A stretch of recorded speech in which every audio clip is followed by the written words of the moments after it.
ala Boracay raw ang ganda pero wala pang nagsisiksikang mga turista. Yan ang Angi Beach sa Santa Ana, Cagayan. Sa dami nga ng mga bagong nadidiscovering tourist spots sa Pilipinas, hindi nakatakatakang tumataas ang tourist arrival sa bansa simula noong Enero. May live report si Joseph Morong. Joseph? Jessica, nung pumunta nga tayo sa Santa Ana, Cagayan para sa storya ng North Korean rocket launch, sabay isang sekreto ang ating nadiskubre, isang beach na tinagurian nilang Boracay of the North. Sa dulo ng Pilipinas, may magandang lihim daw na nakukubli. Sa dulo ng Sierra Madre Mountain Range sa harap ng Pacific Ocean, ito ang makikita nyo.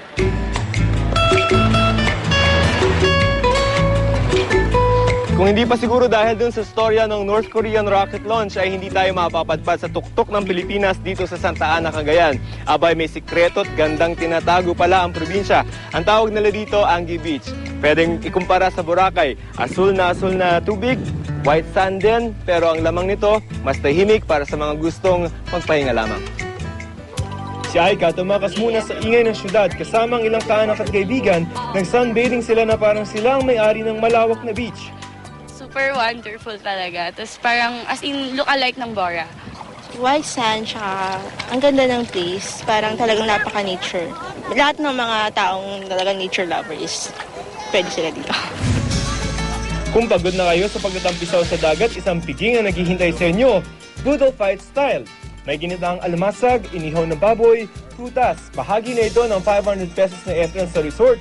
Katawan ng saging ang pinggan at mas magandang kumain ng nakakamay. Kung trip naman sa ilalim ng puno sa beach kumain, pwede rin. Sobrang ganda kasi parang konti lang talaga may alam dito. Nirecommend sa akin ng uncle ko from Gonzaga, na taga Cagayan din. So sabi niya, ito daw yung pinakamagandang lugar sa Santa Ana, Angi. Si Gay nagbabakasyon galing Norway, first time lamang din daw niya rito. Ngayon lang ako pumunta dito. Yung asawa ko ang lagi dito. Anong impression mo? Maganda. Medyo malayo nga lamang ang Angi Beach. Mula Tuguegarao, 3 oras ang biyahe papunta sa Barangay San Vicente sa Santa Ana, Cagayan. Pero sulit, sa mga hindi pang karaniwang adventure ang hanap. Konti pa lamang daw ang nakakarating dito. Ang sinasabi po nila is ito yung hidden paradise ng Cagayan or tinatawag nilang Boracay of the North. Sa hapon, pag low tide at habang papalubog ang araw, pwede kang maglakad-lakad sa mismong dagat. Perfect sa mga gustong magmuni-muni. Kung times 7,107 ang mga gandang tulad nito ang makikita sa Pilipinas, tunay ngang it's more fun in the Philippines. Kaya hindi katakatakang tumaas na raw ng 14 hanggang 15% ang tourist arrivals sa bansa mula Enero hanggang Pebrero pa lamang. Yan ang sabi ng Department of Tourism. Dahil bukod sa mga dayuhan, mas marami na raw ang turistang Noipi.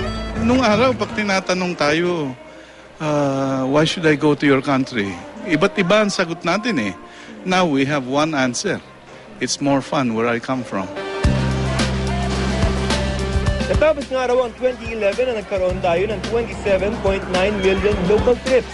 Pag kwinentang araw ito, aabot ito sa 5 to 8 million katao na nagbabakasyon sa ating bansa. Positibo raw sila na malalagpasan pa natin ito sa pagdating ng 2014. Basta porsigido tayo, mangyayari yan. Ang tourism kasi momentum eh.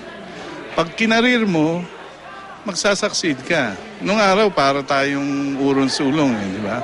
Ngayon, tuloy-tuloy, hindi natin tinatantanan. Jessica, bukod dun sa mga magaganda nating tanawin, iniisip na ng Department of Tourism na isama na sa pagpopromote ng Pilipinas, syempre yung ating mga pagkain at unang-una na dyan, nangunguna dyan yung sinigang at adobo. Jessica. Okay, pag-usapan natin yung Angi Beach. Yes. Inggit ako sa'yo.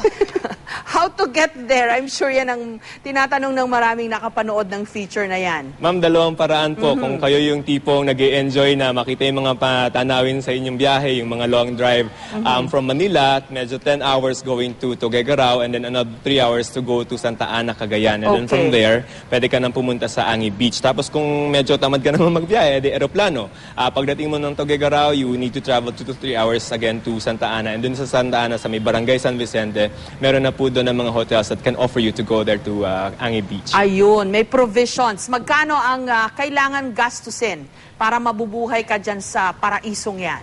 Ma'am, bukod doon sa, syempre doon sa hotel na tutuluyan mo, kasi right now doon sa Angie Beach wala pang accommodations like in the other resorts. Pero pag nandun ka na, magbabayad ka lang ng 500 pesos. Kasama na dyan yung masasarap na pagkain na nakita nyo kanina at 2 merienda. So ang gagawin mo na lamang doon ay magliliwaliw sa beach at maghihintay na lamang na silbihan ng pagkain. Jessica. Okay, pero yung hotel malayo dyan sa Angie Beach na yan. It's in Barangay San Vicente, ma'am, 30 minutes drive po. Pero meron namang magandang mga kalye doon. It's medyo konkreto na actually yung mga roads leading to Angie. Jessica. Okay, very rare yan na walang masyadong turista. Parang sayong-sayo yung paraisong yan. That's right. Okay, at mukhang nangitim ka at nag-enjoy doon. Inggit kami sa'yo. Maraming salamat, Joseph Morong.